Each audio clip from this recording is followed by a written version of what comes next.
ಕೊನೆಗೂ ಹೀಗಾಗಿಯೇ ಬಿಟ್ಟಿದೆ. ದೇವಿ ಭಗವತಿ, ನೀನಿದನ್ನು ನೋಡುತ್ತಾ ಕಲ್ಲಾಗಿ ಕುಡಿದೆಯ?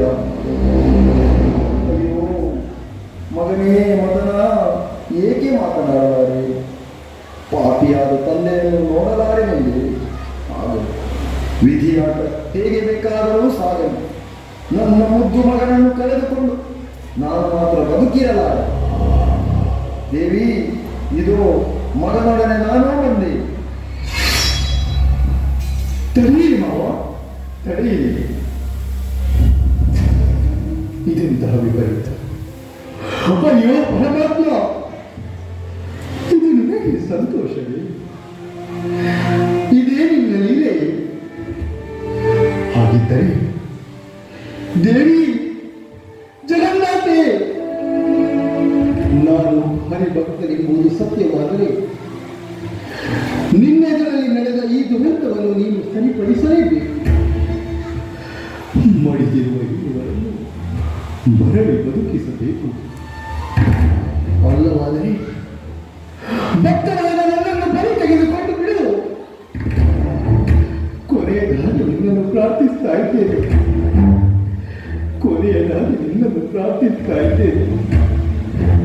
ಸರ್ವೇಶ್ವರ, ಸರ್ವೇಶ್ವರ, ಸಾಕು ಈ ಜನ್ಮ, ಸಾಕು. ಇಳಿದು ಬಾ ಅಮ್ಮ, ಇಳಿದು ಬಾ ಪಾಲ್ಗಳ ಊರಿಂದ, ಶ್ರೀಹರಿಯ ಹೃದಯದಿಂದ ವೈಕುಂಠದ ರಸಿ ಭಕ್ತರ ಭಾಗ್ಯವಾಗಿ. ಇಳಿದು ಬಾ, ಇಳಿದು ಬಾ,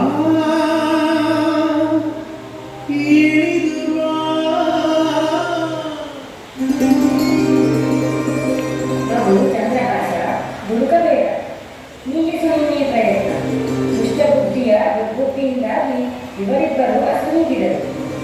ನಿನ್ನನ್ನು ದ್ವೇಷಿಸುತ್ತಿದ್ದ ಈತನ ಬಗ್ಗೆ ನೀನೇಕೆ ಇಷ್ಟು ಬರುವೆ? ಹೋಗು, ಮಹಾರಾಜ ಪಟ್ಟವನ್ನೇರಿ ಸುಗಳಿಂದ ಬಾಳ. ಬೇಡ ತಾಯಿ, ಬೇಡ.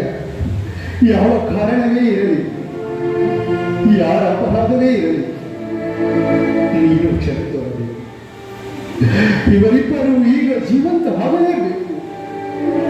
ಇಲ್ಲವಾದರೆ ನನಗೂ ಈ ಜೀವ ಬೇಡ. ಇದೇ ನನ್ನ ನಿಶ್ಚಯ ತಾಯಿ, ಇದೇ ನನ್ನ ನಿಶ್ಚಯ. ಭಕ್ತಾಗ್ರಹಿ ಚಂದ್ರಹಾಸ, ನಿನ್ನ ಸದ್ಗುಣ ಸಂಪನ್ನತೆಗೂ ದೃಢ ನಿಶ್ಚಯಕ್ಕೂ ನಾನು ಮನಸೋತೆ. ನಿನ್ನ ಅಭೀಷ್ಟದಂತೆ ಇವರಿರುವರನ್ನು ಜೀವಂತರನ್ನಾಗಿಸಿ ಸಜೀವನ ನಿರತರಾಗುವಂತೆ ಮಾಡಿದೆನು. ನೀನು ಸಕಲ ಸೌಭಾಗ್ಯಗಳಿಂದ ಕೂಡಿ ಸುದೀರ್ಘ ಕಾಲ ಸಾರ್ವಭೌಮನಾಗಿ ಶೋಭಿಸಿ ಕೀರ್ತಿಶಾಲಿಯಾಗಿ. ನಗರ ಕುಮಾರ, ದುಷ್ಟಬುದ್ಧಿ, ಎದ್ದೇಳಿ.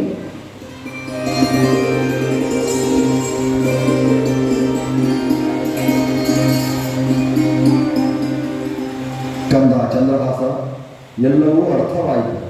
ಪುಣ್ಯಾತ್ಮನಾದ ನಿನ್ನಿಂದ ನಾನಿಂದು ಪುನರ್ಜನ್ಮ ಪಡೆದೆ ಮಗನನ್ನು ಬದುಕಿಸಿಕೊಂಡು. ತಾಯಿ ಜಗದೀಶ್ವರಿಯ ಕೃಪೆಯು ನಮ್ಮ ಮೇಲೆ ಅಖಂಡವಾಗಿದೆ.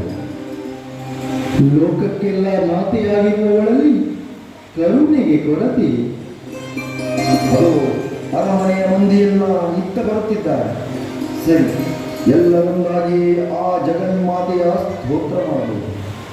ನನ್ನ ಪಾಲಿಗಿದು ಶುಭ ದಿನ. ಅಜ್ಞಾನದ ಪರದೆ ಸರಿದು ತಿಳಿವಿನ ಬೆಳಕು ಬಂದ ಸುಮುಹೂರ್ತದ ದಿನ. ಜೈ ಭುವನೇಶ್ವರಿ, ಜೈ ಜೈ ಭುವನೇಶ್ವರಿ, ಜೈ ಭುವನೇಶ್ವರಿ, ಜಯ ಜಯ ಜಯ ಜಯ ಭುವನೇಶ್ವರಿ.